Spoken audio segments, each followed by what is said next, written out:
Sandy اور candy بارش کے دو قطرے تھے۔ وہ ایک بہت خوبصورت بادل میں رہتے تھے۔ دونوں کی آپس میں گہری دوستی تھی۔ جہاں پر وہ رہتے تھے وہاں کچھ اور قطرے بھی تھے۔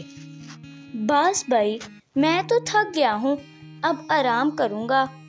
اچانک کینڈی نے کھیل چھوڑ کر کہا، ارے نہیں، ابھی اور کھیلیں گے، بہت مزہ آ رہا ہے۔ سینڈی نے کہا، لیکن کینڈی سنی انسنی کر کے بادل پر لیٹ کر آرام کرنے لگا۔ سینڈی اداس ہو کر ادھر ادھر دیکھنے لگا۔ سب قطرے بادلوں کے دامن میں آنکھیں بند کیے اونگ رہے تھے، لیکن سینڈی کو نیند نہیں آ رہی تھی۔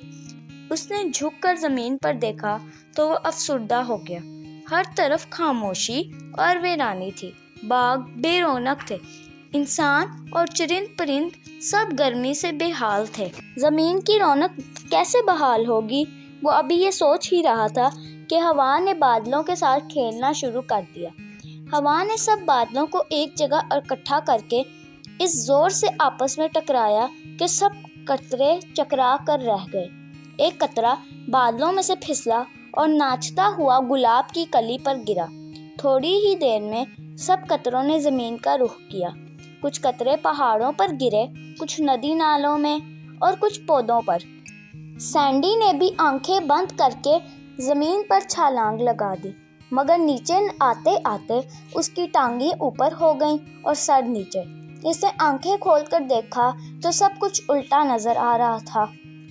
دھڑام، اس کا سر زور سے زمین سے ٹکرایا۔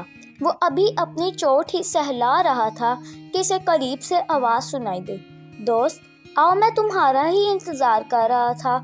یہ ایک ننھے پودے کی آواز تھی۔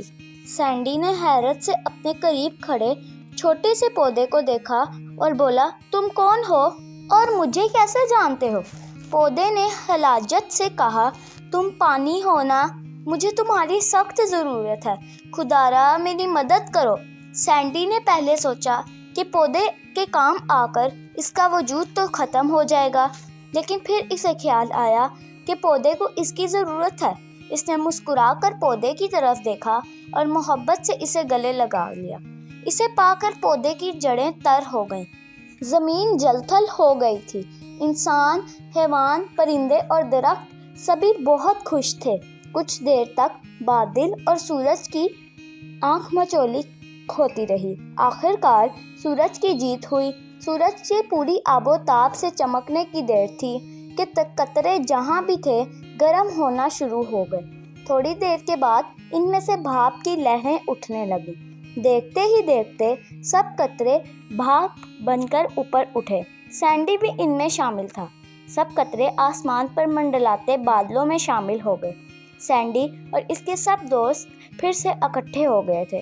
سب قطرے بہت خوش تھے کہ ان کی وجہ سے زمین پر خوشی کی لہر دوڑ گئی تھی۔ ہر کوئی زمین پر مسرت کے گیت گا رہا تھا۔ ان سب نے ایک دوسرے کو زمین کے سفر کی کہانی سنائی۔ سینڈی کی دلچسپ اور متاثر کن کہانی سن کر سب نے اسے شاباش دی۔ سب نے اس کے بے لوث جذبے اور محبت کی تعریف کی۔ کیوں؟ ارے بھائی، اگر وہ پودے کو محبت سے گلے نہ لگاتا تو وہ سوکھ کر ختم ہو جاتا۔ سینڈی نے اپنی تعریف سنی تو خوشی سے پھولے نہ سمایا۔ اس کا دل پھر سے زمین پر جانے کے لیے مچلایا، لیکن ایک دنا قطرے نے اسے روکا۔ اس نے بتایا کہ ابھی دوبارہ زمین پر جانے کا وقت نہیں ہوا۔ جب ہمارا خالق ہمیں دوبارہ حکم دے گا تو پھر ہم زمین پر جائیں گے۔ یہ سن کر سینڈی مسکرا دیا۔ لمبے سفر کی تھکن کی وجہ سے وہ سونے کے لیے لیٹ گیا۔ دوسروں کے کام آ کر اسے جو دلی خوشی حاصل ہوئی تھی، اس کی وجہ سے وہ جلد ہی نیند کی گہری وادیوں میں اتر گیا۔ اس کے چہرے پر عجیب سا سکون تھا، دوسروں کے کام آ کر حاصل ہونے والا سکون۔ تو دوستو، اس کہانی سے ہمیں یہ سبق ملتا ہے کہ ہمیں ہمیشہ دوسروں کے کام آنا چاہیے۔ دوسروں کی مدد سے دلی سکون ملتا ہے اور اللہ تعالیٰ بھی خوش ہوتا ہے۔ جیسے کہ سینڈی نے مدد کی تو اسے جلد ہی نیند آ گئی اور اسے بہت دل کا سکون بھی حاصل ہوا۔